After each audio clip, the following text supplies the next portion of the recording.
मुसलमानों से प्यार करो और पप्पू यादव को वक्त की लड़ाई लड़ने दो। इस्लाम के पहले इस्लाम ने इस दुनिया में जब आए तो उन्होंने भी एक रास्ता दिया इस मुल्क को, इस दुनिया को जीने का। आप उसकी चिंता मत करिए। आप ये अंतिम आपकी लड़ाई है। एक लड़ाई और सियासत में आपकी होगी। आप बंद कर रहे थे तो आप कहते कि हम पसमानदा और पिछड़ों की बात अलग कर रहे हैं। जब आपको कहा गया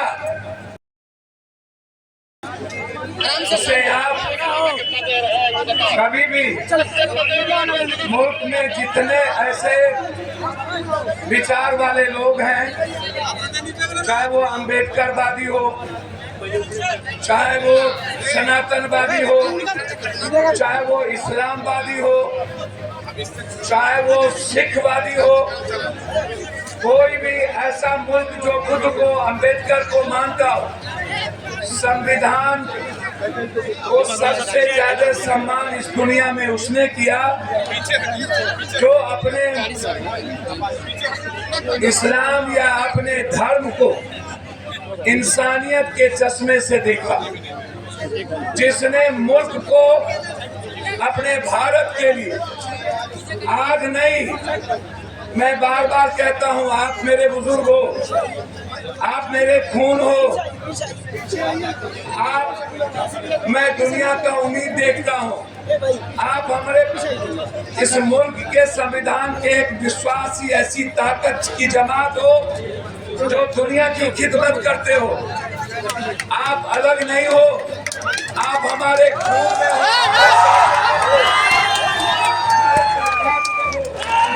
मैं बार बार कहता हूं कि मोदी साहब मुगल इस मुल्क में दुनिया में सबसे ज्यादा शासन भारत में किया, तब यह मुल्क और हमारा सनातन और हमारा हिंदू कभी खतरे में नहीं था। मोदी जी, अंग्रेज ने जब हम पर राज किया तब इस मुल्क के सनातन खतरे में नहीं थे। मोदी जी, नेहरू जी से लेके गांधी, सुभाष चंद्र बोस, भगत सिंह, अशफाकुल्ला, अब्दुल हमीद जैसे, मौलाना आजाद, डॉक्टर राजेंद्र बाबू, झांसी की रानी, चंद्रशेखर आजाद जैसे लोगों ने, मनमोहन सिंह जी के समय तक जिसने इस मुल्क को बनाया और मुल्क की हिफाजत की संविधान से चले, तब तक इस देश का सनातन और हिंदू खतरे में नहीं था। लेकिन मोदी जी जब से 11 साल से आप आए, तब से ये मुल्क का हिंदू खतरे में क्यों कर दिया?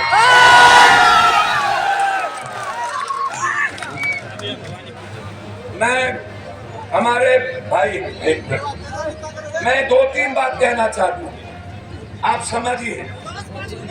नफरत इन्हें मुसलमान से नहीं है, नफरत इन्हें इस देश के हर गरीब से, चाहे वो दलित हो, चाहे वो ST/SC हो, चाहे वो EBC हो। और मैं आपको बता दूं, इस्लाम कब आए और बौद्ध धर्म कब आया, और बौद्ध धर्म आने के पीछे इस्लाम नहीं था। वह मुल्क के गरीबों पर जब जुल्म हुआ, मुल्क के इंसानियत पे जब जुल्म हुआ, मुल्क बनाने वाले मूलवासी, आदिवासी और गरीब पर जब उसकी संस्कृति पर, उसके जीने के तरीके पर, उनके जीने के अधिकार पर जब हमला हुआ, तब एक विचारधारा इस दुनिया में आई जिन्होंने शंकराचार्य से लेकर के एक ऐसी विचारधारा का खिलाफत किया जो मनुस्मृति को जिंदा रख के इस मुल्क के बनाने वाले लोगों को मिटाना चाहते थे। तब बौद्ध आए, तब इस्लाम नहीं था और इस्लाम ने कोई विरोध नहीं किया था। बौद्ध के बाद इस्लाम आए। आपका जुल्म कब बढ़ा? इस मुल्क के इंसानियत पर हमला कब हुई? इस्लाम के पहले इस्लाम ने इस दुनिया में जब आए तो उन्होंने भी एक रास्ता दिया इस मुल्क को, इस दुनिया को जीने का, इंसानियत को पैगाम दिया। जब जुल्म बढ़े थे तब जाकर के इस्लाम आए और उन्होंने पूरी दुनिया के उन जुल्मों के खिलाफ मोहब्बत का रास्ता देकर इंसानियत को जीने का अधिकार दिया। आपसे मैं एक बात बता देना चाहता हूं। अभी हमारे कोई मित्र कह रहे थे, मैं आपको 2-3 बात वाकया बता दूं। एक बड़ा वाकया, जब ये कोरोना के समय जमात के खिलाफ इन्होंने नफरत पैदा करने की कोशिश की, साद के खिलाफ इन्होंने एक सवाल खड़ा किया। मैंने उस वक्त भी कहा था, ये मुसलमानों के दुकान पर, चाय के दुकान, सब्जी के दुकान, केला के दुकान, पान का दुकान, दूध के दुकान, परचून के दुकान पर आप नफरत पैदा कर लोगे, आप थूक फेंकवा दोगे। लेकिन मोदी जी, जमात के बारे में आपको जानना है तो आप दुर्भाग्य से जानिए, जमात इंसानियत का एक वो रास्ता है जो पूरी दुनिया को सच्चाई के रास्ते पे चलने के बाद, और इन्हें साथ को गिरफ्तार नहीं करना था, ये जमात के खिलाफ नहीं थे, ये मैं आपको बता दूं। इनसे इन्हें नफरत करवाना था इस देश के मुसलमानों से। ये मुसलमान का कुछ नहीं बिगाड़ सकते, ये सनातन का भी कुछ नहीं बिगाड़ सकते, ये संविधान का कुछ नहीं बिगाड़ सकते।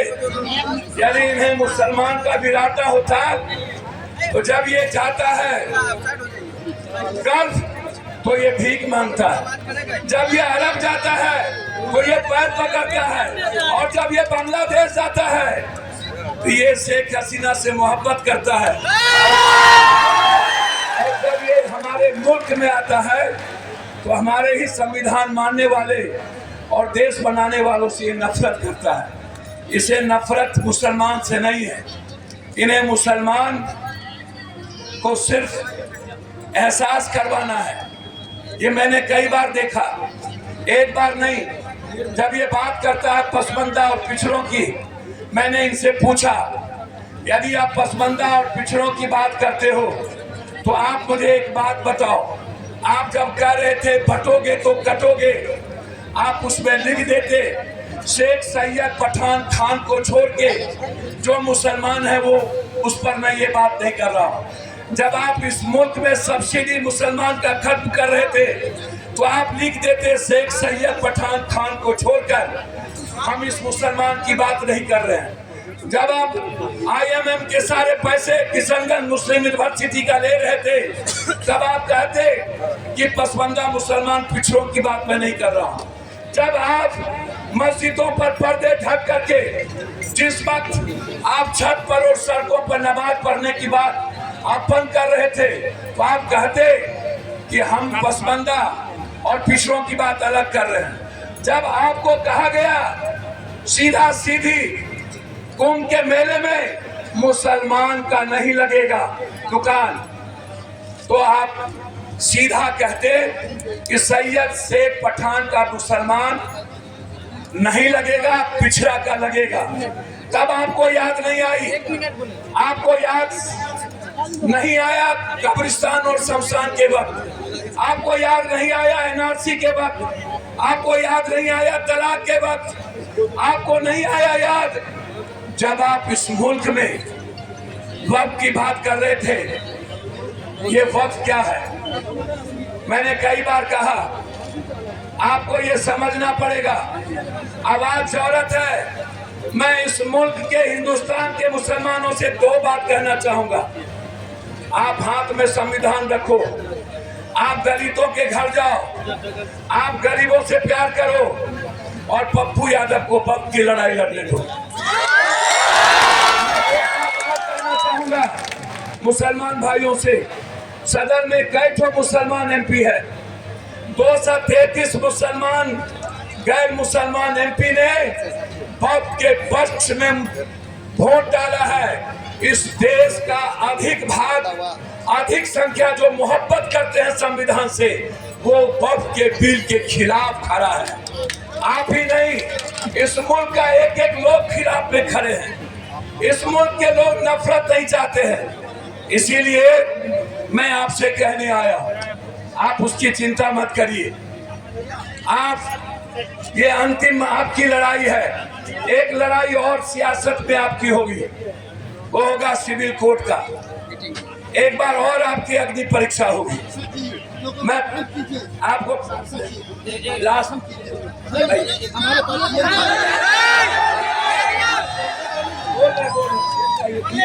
आप पीएम की चिंता मत करिए।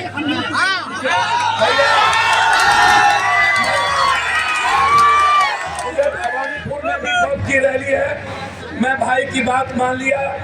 मैं दो बात एक और आग्रह करूंगा आपसे, बहुत दिल की गहराइयों से समझ एक भारत के हमें। मैं इस मुल्क को हमेशा कहता हूँ, मुसलमान भाई कितने हैं? मुसलमान भाई 27 करोड़ हो और पूरी दुनिया में 27 से 28 करोड़ सब धर्म के लोग। आप हमें एक बात बताओ, पप्पू यादव के गांव में 2000 यादव हो, एक सा कोई गैर जात हो, वो जात हमसे लड़ेगा? मैंने कई बार कहा, जब मुसलमान इस मुल्क में 40 करोड़ होगा तो तुम 205 पार कर जाओगे। जब मुसलमान 50 करोड़ होगा तो तुम 250 करोड़ होगे। इस देश में कभी भी मुसलमान अपने सोहदर भाई जो तुम्हारी ताकत है वो नहीं लड़ेगा। लड़ोगे तुम, मुसलमान कभी तुमसे नहीं लड़ेगा। ये मैंने हमेशा कहा है। मुसलमान से नफरत मत करो। एक मुर्गी को कितने बार जब्बे करोगे, वो आवाज तो देगा ना।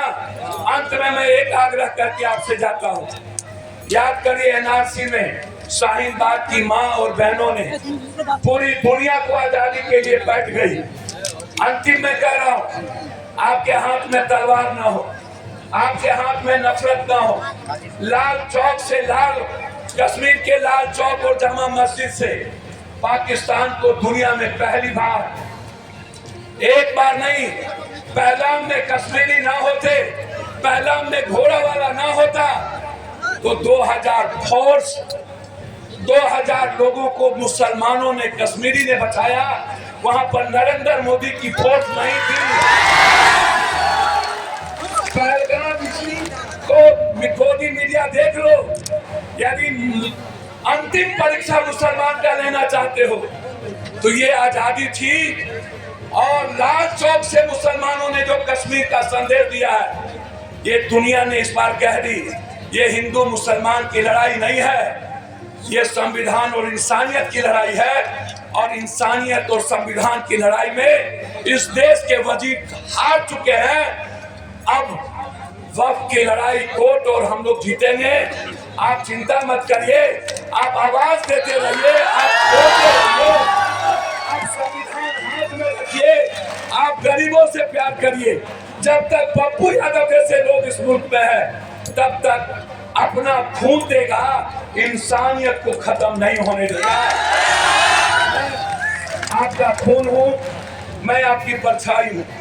अल्लाह हमेशा आपको खुशी रखे, हमेशा इस्लाम के राह पर चलिए, कुरान को मानिए, हदीस के साथ आगे बढ़िए। जितना नफरत आपसे करे, आप सिर्फ नरेंद्र मोदी से मोहब्बत करिए।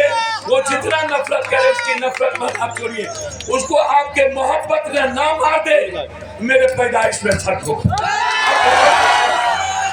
बस यही कहना चाहता हूँ आपको, बहुत बहुत इस जमात को, अपने युवाओं को, अपने बुजुर्गों को, गांव में अपनी माँ बहनों को, और जो इतनी बड़ी तादाद में, और सभी इमारत शरीयत जो एक आवाज है पूरे मुल्क का, आज पूरी इमारत शरीयत इस मंच पर, और जो लोग वाहिद सामाजिक लोग हैं, राजनीतिक लोग हैं, बस हमारे संविधान से ऊपर इन्होंने काम किया है। इसलिए जब तक हम संविधान और वक्त की लड़ाई नहीं जीतेंगे, तब तक हमारी आवाज को कोई बंद नहीं कर पाएगा। यही शब्दों के साथ अल्लाह हाफिज, खुदा हाफिज, आप सलामत रहें। किस तरीके से हमारे